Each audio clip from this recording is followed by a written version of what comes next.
이 롯이 아브라함을 떠났다는 말씀을 하시는데요. 우리는 여기서 여러 가지 질문을 생각할 수 있을 것 같습니다. 한 서너 가지의 질문을 만들어낼 수 있을 것 같은데 그 질문에 대한 답은 여러분들이 하셔야만 합니다. 그동안 우리가 생각해 왔던 이 아브라함의 모습을 되새기면서 대답을 하셔야 할 것 같은데 첫 번째 질문은 이것입니다. 이 관계를 묻는 질문입니다. 오늘 말씀은 롯이 아브라함을 떠난 후에라고 하지 않습니까? 근데 여기 롯이라고 하는 사람과 아브라함이라고 하는 사람을 보면서 그 관계가, 이 둘의 관계가 어떤 관계일까 하는 것이 첫 번째 질문입니다. 쉽죠? 여러분, 아브라함과 롯의 관계, 어떤 관계입니까? 어떤 관계죠? 삼촌과 조카와의 관계입니다. 아브라함이 삼촌이고 롯이 이 조카입니다. 우리가 앞서 생각했던 창세기 11장 27절 말씀을 보시면 이 데라의 족보는 이러하니라 라고 하면서 아브라함의 아버지인 이 데라가 낳은 자녀들을 소개하기를 데라는 아브라함과 나홀과 하란을 낳고 하란은 롯을 낳았으며, 말씀은 데라가 낳은 아들이 아브라함과 하란임을 말씀하면서 하란의 아들이 롯이라고 합니다. 그러면 아브라함과 하란은 형제 사이이고 하란의 아들인 이 롯은 아브라함의 조카가 되는 것입니다. 그래서 이 두 사람의 관계는 이 삼촌과 이 조카 사이라는 것을 알 수가 있습니다. 그러면 이제 두 번째 질문입니다. 말씀은 삼촌과 조카 사이인 이 두 사람이 서로에게서 떠났다고 하는데요. 롯이 아브라함을 떠난 후에, 이 말은 두 사람이 서로 헤어졌다는 뜻인데 이 두 사람이 이렇게 서로를 떠난 이유가 무엇일까 하는 것이 두 번째 질문입니다. 롯과 아브라함이 헤어진 그 이유가 무엇일까 하는 겁니다. 이 말씀은 우리가 지난 시간에 생각한 부분인데요. 아브라함이 애굽에서의 실패를 안고 다시금 가나안 땅으로 돌아왔지만 다시 찾아온 가나안 땅은 아브라함과 롯의 가족이 함께 살아가기엔 그렇게 넓은 땅이 아니었습니다. 창세기 13장 6절로 7절이 말씀하고 있는 것이 그 땅이 그들이 동거하기에 넉넉하지 못하였으니 이는 그들의 소유가 많아서 동거할 수 없었음이니라. 그러므로 아브라함의 가축의 목자와 롯의 가축의 목자가 서로 다투고 또 가나안 사람과 브리스 사람도 그 땅에 거주하였는지라. 그들이 거한 땅은 두 가족이 살아가기에는 넉넉하지 못한 땅이었습니다. 그래서 서로 간에 다툼이 일어나게 되었고 그것 때문에 그들은 헤어지게 된 것입니다. 조카인 롯과 삼촌인 아브라함이 함께 살아가기엔 땅이 너무나도 좁았기 때문에 그들은 서로 헤어져야만 했었다는 것입니다. 그렇다면 여기서 우리는 또 한 가지의 질문을 할 수 있을 것 같은데요. 그 질문은 그러면 왜 아브라함의 조카인 롯은 아버지인 하란과 함께 살지 않고 삼촌인 아브라함과 함께 살면서 이런 불편을 겪고 있을까 하는 것입니다. 그렇지 않습니까? 아버지인 하란과 함께 있으면 땅의 부족함도 또 땅 때문에 삼촌인 아브라함과 다투는 일도 없었을 텐데 왜 롯은 아버지인 하란과 함께 살지 않고 삼촌과 함께 살면서 서로 다투고 헤어지는 아픔을 겪게 되겠습니까? 이 답은 좀 간단한 것 같지만 결코 간단하게 대답할 수 없는 문제입니다. 왜냐하면 이 답이 간단하다는 것은 롯의 아버지인 하란이 일찍 죽었기 때문에 삼촌인 아브라함을 따라와 함께 살고 있는 것이기 때문입니다. 창세기 11장 28절은 이렇게 기록을 하는데요. 하란은 그 아비 데라보다 먼저 고향 갈대아인의 우르에서 죽었더라. 롯의 아버지인 하란은 일찍 죽었습니다. 그래서 그는 삼촌인 이 아브라함을 따라 함께 거하게 된 것입니다. 창세기 12장 4절 말씀을 보면 이에 아브라함이 여호와의 말씀을 따라갔고 롯도 그와 함께 갔으며, 롯은 아버지가 죽고 난 이후 할아버지인 데라와 삼촌들과 함께 살았지만 그 후에 할아버지인 데라도 하란에서 죽고 이 삼촌인 아브라함이 하나님의 부름을 받아 가나안 땅으로 가려고 하자 그때 이 롯도 아브라함을 따라감으로 함께 살게 되었다는 것입니다. 그런데 이 롯이 이 땅 때문에 아브라함과 다툼을 하기까지 불편을 겪게 된 그 이유가 결코 간단하지 않다는 것은 그가 도대체 무엇을 믿고 아브라함을 따라가서 이런 불편을 겪는 것일까 하는 것 때문입니다. 여러분, 이 롯은 그가 살던 하란에서 그대로 살아갈 수가 있었습니다.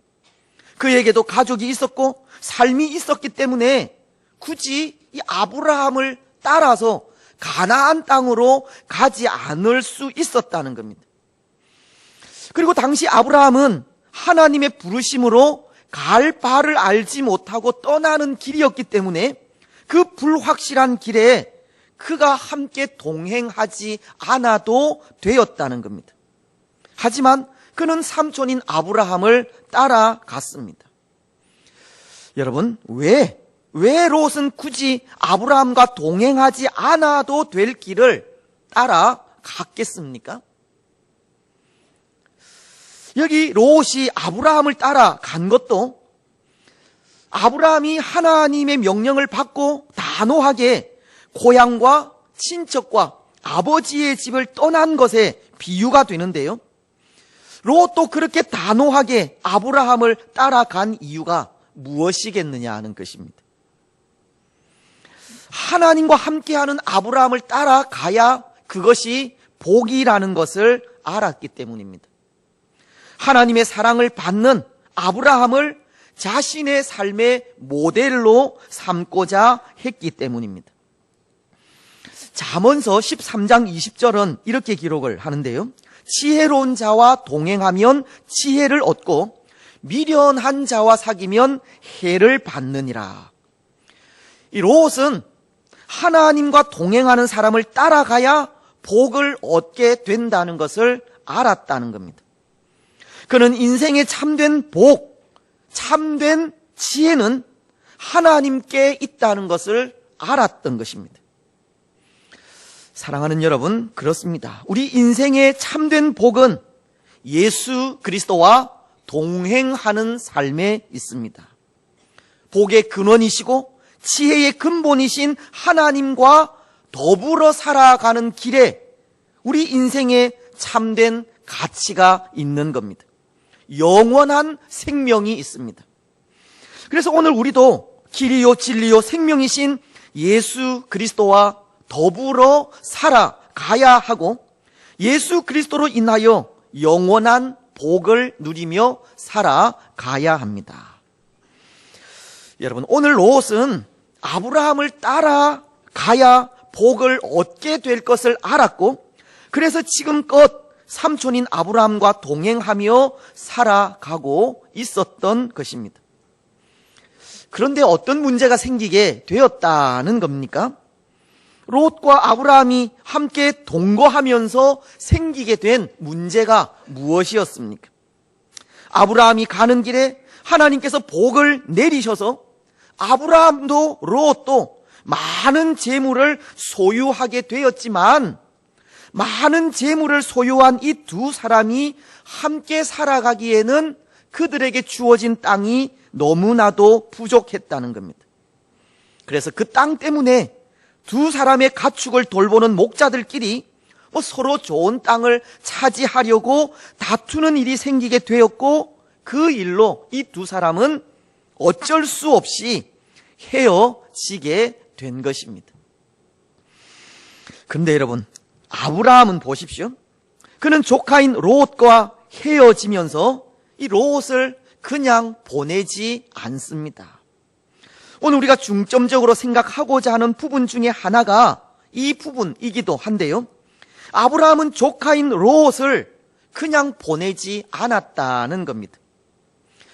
비록 두 사람의 가축을 돌보는 목자들은 자신들이 거주할 땅 때문에 다툼을 벌이기는 했지만, 아브라함의 마음은 이 조카인 롯에게 적대적인 마음을 가지지 않았습니다. 조카인 롯을 미워하지도 않았고, 오히려 이 조카인 롯을 위해 선한 일을 행하고 있었습니다. 창세기 13장 8절로 9절이 그것을 가르치고 있는데, 그 말씀을 우리가 한번 같이 읽었으면 좋겠습니다. 같이 읽겠습니다. 시작. 아브라함이 롯에게 이르되 우리는 한 친족이라 나나 너나 내 목자나 내 목자나 서로 다투게 하지 말자. 내 앞에 온 땅이 있지 아니하냐. 나를 떠나가라. 내가 좌하면 나는 우하고 내가 우하면 나는 좌하리라. 여러분, 아브라함이 조카인 롯을 위해서 한 일이 무엇입니까? 네가 좌하면 나는 우하고 네가 우하면 나는 좌하리라. 이 롯에게 땅의 선택권을 준 일입니다. 자신들 앞에 놓인 땅을 바라보면서 이 조카인 롯에게 좋은 땅을 선택할 수 있도록 한 것입니다. 어쩌면 자신의 권리를 양보한 겁니다. 아브라함은 조카인 롯에게 자신의 권리에 대해서 주장하지 않았다는 것입니다. 그런데 여러분, 이 아브라함은 그렇게 하지 않아도 되지 않습니까? 삼촌으로서 자기 앞에 펼쳐진 땅 중에 좋은 땅을 선택하여 가져도 되지 않습니까? 그럴 수 있는 권리가 있지 않겠습니까? 그는 얼마든지 그럴 수 있었습니다. 롯은 지금까지 이 삼촌인 아브라함을 따라와 살면서 복을 받았고, 삼촌인 아브라함 때문에 영적으로나 육적으로나 부요한 사람이 되었기 때문에 롯을 양육한 아브라함이 얼마든지 땅의 선택권을 가질 수 있는 권리가 있었다는 겁니다. 근데 아브라함은 그 권리를 조카인 롯에게 양보한 것입니다. 여러분, 저는 아브라함의 이 마음이 하나님의 마음이라 생각합니다.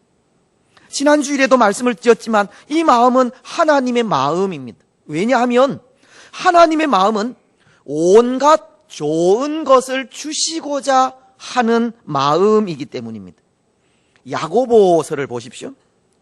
1장 17절 말씀은 하나님의 마음을 이렇게 전하고 있습니다. 온갖 좋은 은사와 온전한 선물이 다 위로부터 빛들의 아버지께로부터 내려오나니 그는 변함도 없으시고 회전하는 그림자도 없으시니라. 하나님의 마음은 온갖 좋은 것을 주시고자 하는 마음입니다. 때로 우리 사람이 욕심에 이끌려 시험을 받아 죄를 범하는 것이 문제이지, 하나님의 마음은 우리에게 더 좋은 것, 더 필요한 것, 있어야 할 것을 주시고자 하는 마음입니다. 오늘 조카인 롯을 향한 아브라함의 마음도 바로 그 마음이라는 겁니다. 어쩌면 그는 지금까지 자신이 양육하고 보살펴 온 이 롯에게 좋은 땅을 내게 양보하라고 그렇게 이야기할 수도 있었습니다. 너는 나보다 더 젊기 때문에 앞으로 더 좋은 땅을 취할 수도 있고 또 새로운 땅을 개척할 수 있지 않느냐고 하면서 이 좋은 땅의 선택권을 양보하라고 할 수도 있었다는 겁니다. 하지만 아브라함은 그렇게 하지 않았고 좋은 땅의 선택권을 조카인 롯에게 양보를 했습니다. 바로 그 마음이 하나님의 마음이고 그는 하나님의 마음으로 양보를 한 것입니다. 사랑하는 여러분, 오늘 아브라함이 가진 하나님의 이 마음을 보면서 우리가 가져야 하는 마음도 바로 이런 마음이어야 한다 생각합니다. 좋은 것을 양보할 줄 아는 마음입니다. 나 자신보다는 다른 사람들의 유익을 먼저 생각하는 마음입니다. 다른 사람들의 삶과 형편과 상황을 돌아보는 마음이고 우리 신앙의 삶에 무엇이 우선적으로 이루어져야 하는지 살피는 마음입니다. 여러분, 오늘 우리가 살아가는 이 시대는 보십시오.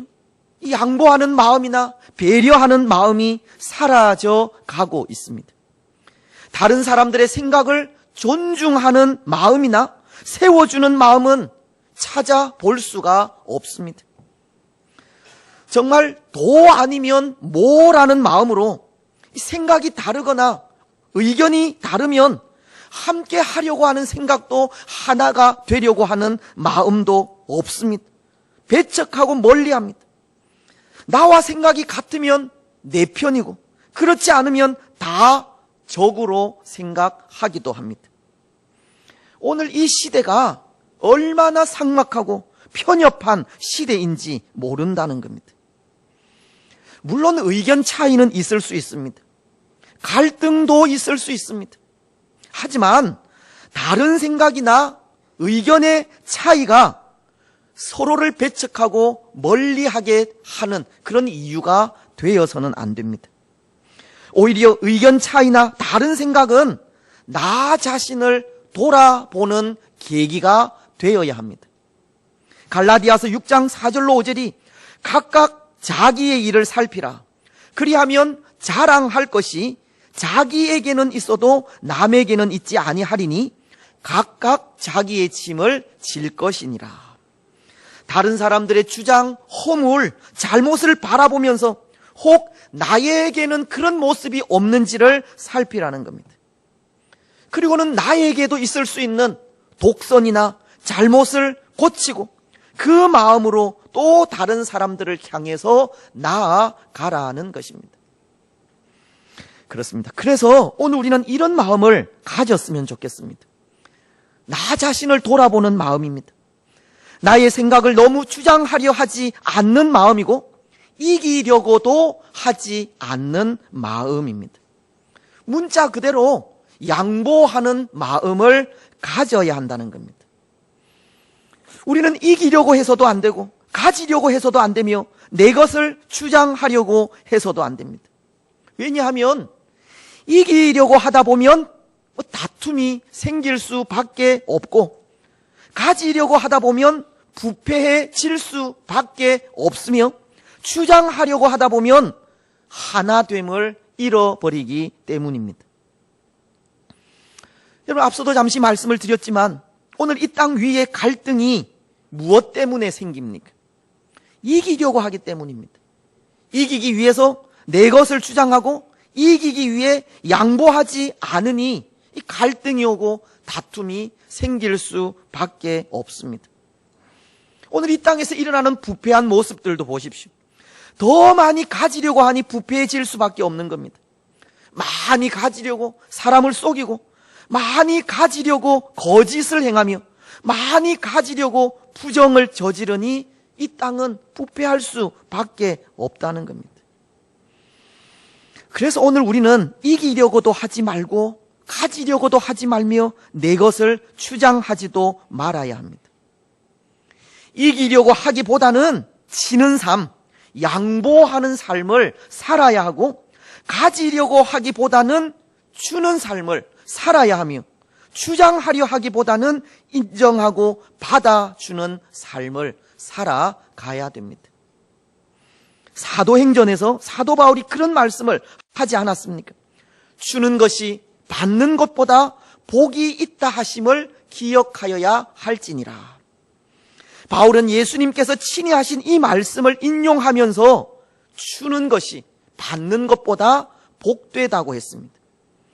이기려는 삶보다 치는 삶이 복되고 가지려는 삶보다 주는 삶이 복되도다고 했습니다. 사실 여러분, 우리 기독교는 베풀고 주는 종교이지 않습니까? 예수님은 보십시오. 예수님은 우리의 구원을 위해서 자신의 생명까지 주셨습니다. 예수님은 왕이시면서 비천한 자가 되셨습니다. 예수님은 우리를 위하여 징계를 당하셨고, 예수님은 우리를 위하여 채찍에 맞으셨으며, 예수님은 우리를 위하여 온갖 멸시를 당하셨습니다. 예수님은 우리를 위해서 모든 것을 다 주셨다는 것입니다. 그런데 오늘 교회인 우리는 어떻습니까? 베푸는 것을 그렇게 좋아하지 않습니다. 베풀고 주는 것이 먼저가 아니라 우리 자신을 위하여 사는 일이 먼저입니다. 교회가 교육하고 선교하는 일에 힘을 모으고 지원하기보다 사람들의 눈에 드러나는 일에 투자를 하려고 합니다. 희생하는 것도 싫어합니다. 비천한 자가 되기를 원하지 않고 채찍에 맞는 것을 두려워합니다. 오늘날의 교회는 대접받는 것을 좋아하고 높아지는 것을 좋아합니다. 그러니 교회는 문제가 생길 수밖에 없습니다.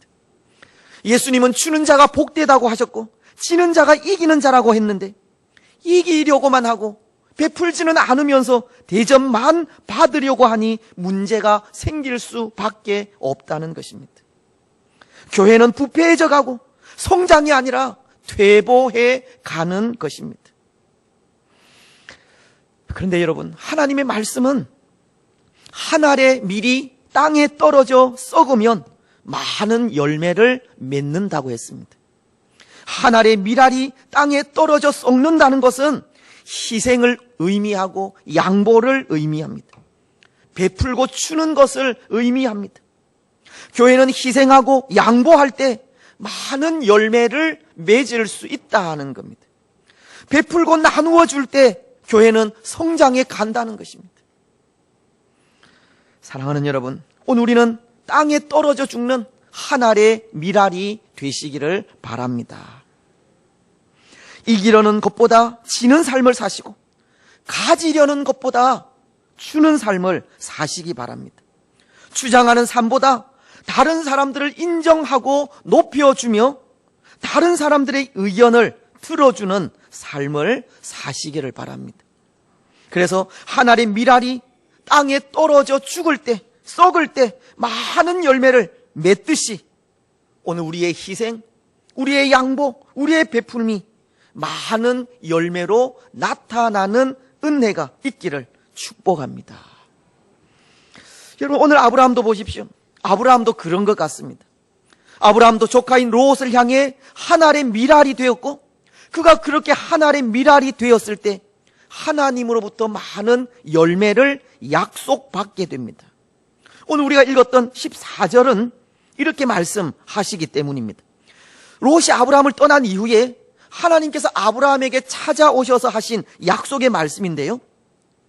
너는 눈을 들어 너 있는 곳에서 북쪽과 남쪽 그리고 동쪽과 서쪽을 바라보라. 보이는 땅을 내가 너와 내 자손에게 주리니 영원히 이르리라.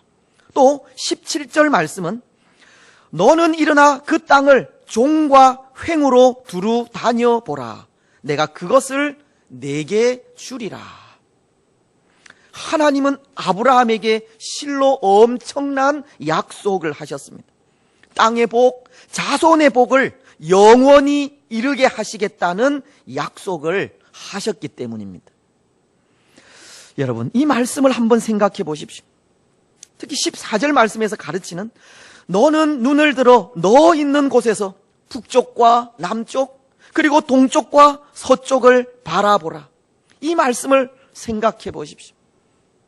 여러분, 이 말씀을 생각할 때 여러분들은 어떤 생각이 드십니까? 사실 이 말씀은 때로 명령형처럼 보이기도 하지만 명령형이 아니라 이 부드러운 권유형의 말씀인데요.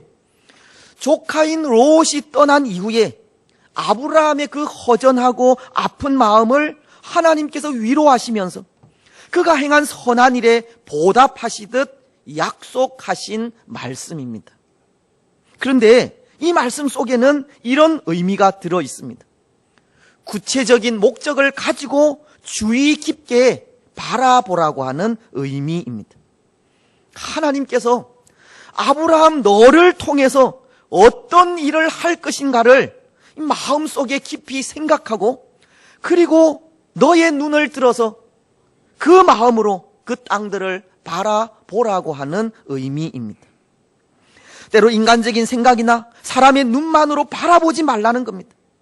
인간의 눈으로 바라볼 때는 이 보이는 눈앞의 세계는 황량한 아무것도 없는 그런 세상일 수 있지만 영적인 눈으로 바라볼 때 숨겨진 하나님의 뜻을 볼 수 있다고 하는 의미입니다. 여러분, 그래서 저는 이런 의미로 이 말씀을 생각하면서 얼마나 제 가슴이 두근거렸는지 모릅니다. 왜냐하면 하나님의 말씀을 되새기면서 하나님의 눈으로 우리 교회나 우리 자녀들이나 또 이 나라와 세계를 바라볼 때 그 곳곳마다에 하나님께서 이루실 놀라운 영적인 일들이 보이는 것 같기 때문입니다. 인간의 생각과 눈으로 바라볼 땐 아무것도 보이지 않고 잡히는 것도 없지만 약속의 말씀을 의지하여 이 영적인 눈을 빌어서 그 모든 것들을 바라볼 때 하나님의 약속에 의해서 그 모든 일들이 이루어질 것이 믿어지기 때문입니다. 오늘 말씀처럼 보이는 땅을 내가 너와 내 자손에게 주리니 영원히 이르리라. 내가 그것을 내게 주리라. 약속의 말씀을 이루신다고 하는 이 말씀이 믿어진다는 겁니다. 영적인 눈으로 바라볼 때 그 일들이 이루어지는 것이 보인다는 겁니다. 그래서 믿음의 눈으로 눈을 들어서 동서남북을 바라보라고 하시고 믿음의 눈으로 그 모든 것들을 바라볼 때 약속의 말씀에 의해서 그 모든 일들이 반드시 이루어질 것을 생각하니 가슴이 두근거리지 않을 수 없었다는 것입니다. 그렇습니다. 사랑하는 여러분, 오늘 우리는 하나님의 약속의 말씀을 영적인 눈으로 바라보시기를 바랍니다. 하나님께서 앞으로 우리 교회를 위하여 이루실 일들, 우리 자녀들을 위하여 이루실 일들, 영적인 눈으로 바라보시기를 바랍니다. 인간이 바라보는 눈이 아니라 하나님의 눈을 가지고 열방과 모든 민족을 바라보시기를 바랍니다. 오늘 우리는 태신자 작정을 하게 될 텐데요. 우리가 작정할 태신자들, 또 우리가 계획하는 50주년의 일들, 여러분 믿음의 눈으로 바라보시기를 바랍니다. 인간적인 생각으로는 그것들이 단순한 계획에 불과할지 모르겠지만 그 일들을 통해서 하나님의 뜻은 반드시 이루어질 것입니다. 오늘 우리가 우리 자녀들과 우리 교회에서 자라나는 아이들을 믿음의 눈으로 바라볼 때 우리 아이들을 통해서 이 땅의 미래의 역사가 열리는, 미래가 열리는 그런 역사를 목도하게 될 것이고 우리 가족과 열방과 민족들을 믿음의 눈으로 바라보고 그들을 향해 복음을 전하며 나아갈 때 온 땅 가운데 하나님의 나라가 세워져 가는 역사도 보게 될 것입니다. 그래서 그 일들이 우리에게도 가슴 두근거리는 은혜로 찾아오게 될 것입니다. 그 모든 일들이 이루어질 것을 생각할 때마다 가슴 두근거리는 은혜가 우리 가운데 충만하게 될 것입니다. 여러분, 마태복음은 산상복음인 5장 5절을 통해서 이런 말씀을 하셨는데요.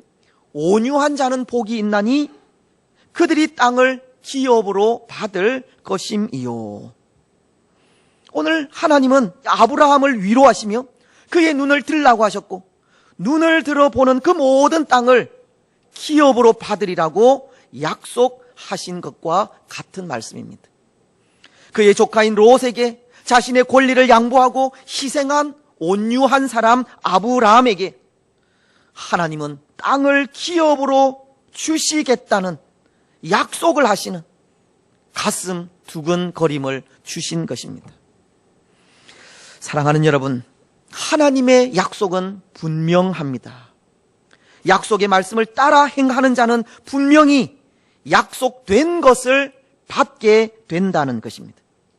하나님 미랄과도 같이 희생하고 헌신하면 많은 열매가 맺히리라는 겁니다. 나보다 남을 더 낮게 여기고 또 다른 사람들을 위해 살아가면 하나님께서 높여주시겠다는 겁니다. 이웃과 열방을 향해 주의 사랑과 복음을 전하며 나아가면 풍성한 상급으로 채우시겠다는 것입니다. 여러분, 하나님의 이 약속의 말씀을 기억하시고 약속의 말씀을 지킴으로 약속하신 것을 그대로 받는 복된 성도들이 되시기를 바랍니다.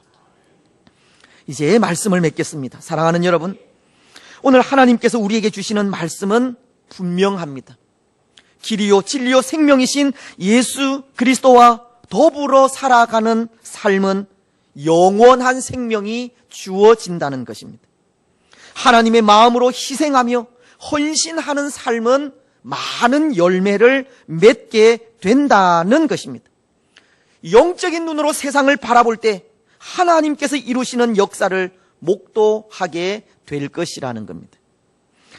여러분, 오늘 우리는 이 약속의 말씀을 믿고 나아가시기를 바랍니다. 때로 예수 그리스도와 더불어 살아가는 삶이 진부하게 느껴져도 참 생명의 길이 예수 그리스도 안에 있기에 예수 그리스도와 더불어 살아가는 우리들이 되시기를 바랍니다. 오늘 이 땅의 삶 속에 다른 사람을 위해서 헌신하고 희생하는 삶이 어쩌면 바보 같은 삶이 될지 모르지만 오늘 우리는 누군가를 위해서 헌신하고 희생하는 하나의 미랄이 되시기를 바랍니다. 인간적인 눈으로 세상을 바라볼 때 눈앞의 세계는 아무것도 없을 수 있지만 영적인 눈으로 세상을 바라볼 때 하나님의 숨겨진 뜻을 볼 수 있듯이 영적인 눈으로 세상을 보면서 하나님께서 이루어 가시는 영의 역사를 보게 되는